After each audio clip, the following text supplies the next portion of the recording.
Assalamualaikum warahmatullahi wabarakatuh.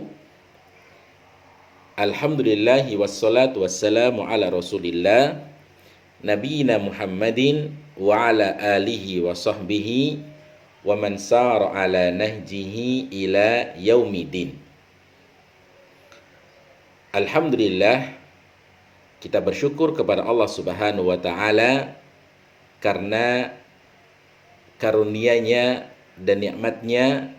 Allah Subhanahu wa taala memperkenankan kepada kita semua untuk bisa melanjutkan mempelajari kaidah-kaidah ilmu nahwu. Setelah kita mengetahui tanda-tanda rafa'nya isim dalam sebuah kalimat, begitu juga kita telah mengetahui tempat-tempat isim yang rafa' dalam susunan sebuah kalimat, maka pada pertemuan kali ini kita akan membicarakan tentang tempat-tempat isim yang rafa' dalam sebuah kalimat. Siapa sajakah tempat-tempat isim yang rafa' dalam sebuah kalimat, sehingga kita membaca isim tersebut dalam keadaan rafa'. Tempat yang pertama untuk isim dalam susunan kalimat adalah mubtada. Mubtada. Maka sekarang kita akan berbicara tentang tempat isim yang pertama dalam susunan sebuah kalimat adalah tempat rafanya isim yang namanya mubtada. Apa itu mubtada? Mubtada adalah isim rafa' ma'rifat yang terletak di awal kalimat yang sempurna. Ini pengertian daripada mubtada, sehingga pengertian ini harus dihafalkan sehingga kita akan bisa menentukan kedudukan kata dalam sebuah kalimat ini sebagai mubtada, yaitu isim rafa' ma'rifat terletak di awal kalimat yang sempurna. Ini pengertian mubtada. Dari pengertian mubtada, maka bisa kita simpulkan sebuah kata atau sebuah isim berkedudukan sebagai mubtada jika terkumpul padanya 4 syarat. Suatu isim kalau ingin menjadi mubtada, ya, maka harus ada 4 syarat. Yang pertama, mubtada harus isim, tidak boleh dari fiil dan juga tidak boleh dari huruf. Yang namanya mubtada tidak boleh dari isim, tidak boleh dari fiil dan tidak boleh dari huruf. Yang kedua, mubtada harus ma'rifat. Syarat yang kedua, mubtada harus ma'rifat. Maka dari sini mubtada tidak boleh dari isim yang nakirah. Yang ketiga, mubtada di awal kalimat. Letaknya mubtada adalah di awal kalimat yang sempurna, di awal kalimat. Yang keempat, mubtada harus di rafa'. Tidak boleh dinasab, di fathah misalnya, dan juga tidak boleh dijer, dibaca kasroh misalnya.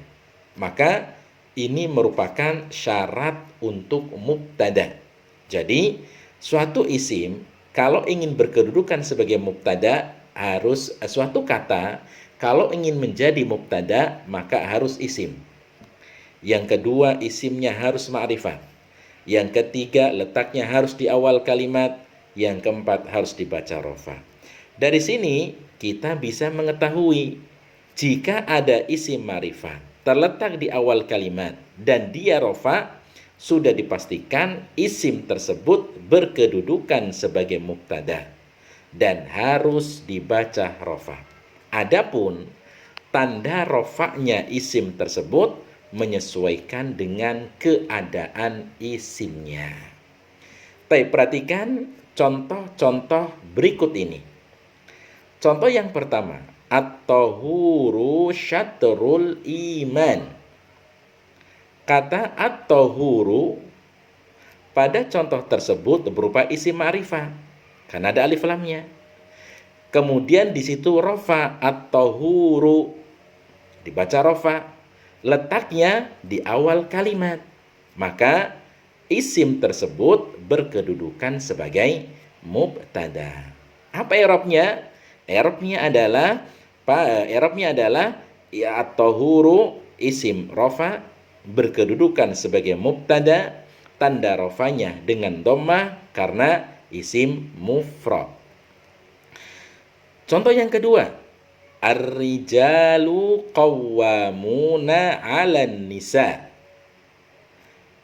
Lelaki itu adalah pemimpin bagi wanita. Kata ar-rijalu pada contoh tersebut adalah berupa isim ma'rifat.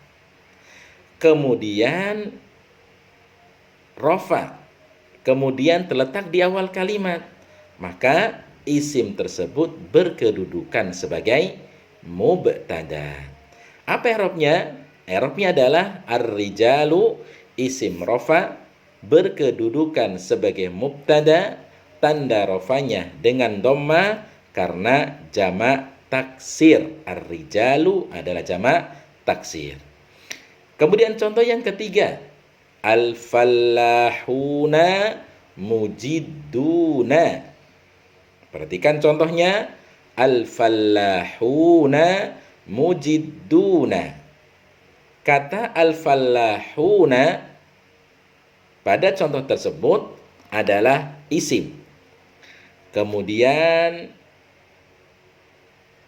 dia adalah isim yang rofa. Kemudian ma'rifat, kemudian berada di awal kalimat, maka kedudukannya sebagai mubtada. Kalau kita i'rab berarti al-fallahuna isim rofa berkedudukan sebagai mubtada, tanda rofanya dengan wawu karena jamak mudzakkar salim. Contoh yang keempat, al-qalamani jamilani. Al-qalamani jamilani. Al-qalamani adalah isim ma'rifat rafa terletak di awal kalimat, maka berkedudukan sebagai mubtada. I'rabnya al-qalamani isim rofa berkedudukan sebagai mubtada, tanda rofanya dengan alif karena isim mutsanna. Kalau kita perhatikan dari contoh-contoh yang telah kita sebutkan, maka keberadaan mubtada di situ adalah harus ma'rifat. Ma'rifatnya bisa dari isim yang ada alif lamnya.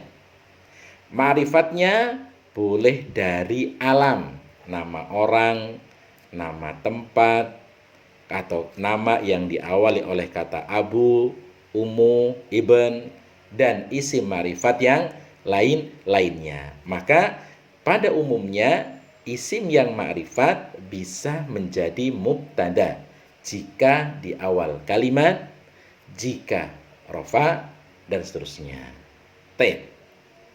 Sekarang perhatikan contoh-contoh yang lain. Ada contoh yang lain. Kira-kira mana yang menjadi mubtadanya di sini? Contoh yang pertama dibaca apa itu? Al-masjidu. Nah, dibaca al-masjidu. Ba'idun. Al-masjidu ba'idun. Kira-kira mana mubtadanya? Yang jadi mubtada adalah bukan ba'idun. Kenapa? Karena dia isim yang nakirah. Karena dia tidak terletak di awal kalimat, maka ba'idun tidak boleh menjadi mubtada. Sekarang berarti mana mubtadanya? Mubtadanya adalah kata al-masjidu. Kenapa dikatakan mubtada? Kenapa kok berkedudukan sebagai mubtada? karena terkumpul padanya berapa syarat? 4 syarat. 1, al-masjidu ma'rifat. Ma'rifatnya dengan alif lam. Yang kedua, di awal kalimat. Yang ketiga, dia isim. Betul, isim, dia isim. Kata benda atau ada alif lamnya tandanya. Kemudian dibaca rofa al-masjidu, bukan dibaca al-masjida, bukan al-masjidi, tapi al-masjidu. Nah, kalau begitu sekarang al-masjidu berkedudukan sebagai mubtada karena terpenuhi 4 syarat tadi. Nah, sekarang tinggal apa i'rabnya kira-kira? I'rabnya berarti al-masjidu ismun marfu'un mubtadaun alamatu raf'ihi bidhammati li'annahu ismul mufrad. Nah, itu i'rab dalam bahasa Arabnya. Kalau kita artikan berarti al-masjidu ismun, dia isim. Marfu'un dalam keadaan rafa. Mubtadaun, kedudukannya sebagai mubtada. Alamatu raf'ihi, tanda rafa'nya bidhammati dengan dhammah, al-masjidu dengan dhammah, li'annahu karena ismul mufrad, karena dia isim mufrad. Ingat, isim mufrad ketika rafa maka tandanya dengan dhammah. Contoh yang kedua, al-waladani naimani. Ada contoh yang kedua sekarang. Al-waladani naimani. Tayyib. Mana mubtada'nya? Kata al-waladani. Nah, itu mubtada'nya. Kenapa kok al-waladani berkedudukan sebagai mubtada? Karena dia adalah isim. Yang kedua, ma'rifat. Yang ketiga, di awal kalimat. Yang keempat, dia rofa. Al-waladani naimani, 2 anak itu tidur. Nah, berarti kalau kita i'rab seperti apa? Al-waladani isim marfu, ismun marfu'un mubtada'un alamatu raf'ihi bil alifi li'annahu mutsanna. Al-waladani adalah isim yang rafa.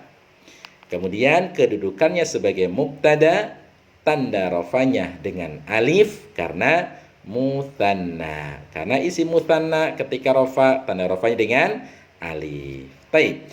Contoh yang berikutnya, al-mudarrisuna fil madrasati. Mana mubtadanya? Tayyib. Mubtadanya di situ adalah al-mudarrisuna. Kenapa kok bukan fil madrasah? Karena al-mudarrisuna di situ isim ma'rifat, terletak di awal kalimat. Berarti dia yang sebagai mubtada, sedangkan fil madrasah tidak di awal kalimat dan di situ ada huruf jar-nya, berarti bukan sebagai mubtada. Taib. Para guru itu ada di sekolahan. Taib. Kemudian contoh yang berikutnya, al-mirwahatu fil fusuli. Al-mirwahatu fil fusuli. Kira-kira mana yang menjadi mubtada? Yang menjadi mubtada adalah kata al-mirwahatu. Baik, betul. Kenapa kok dia bisa menjadi mubtada? Karena yang pertama apa? Isim. Yang kedua, ma'rifat. Yang ketiga, rafa. Yang keempat, di awal kalimat. Baik.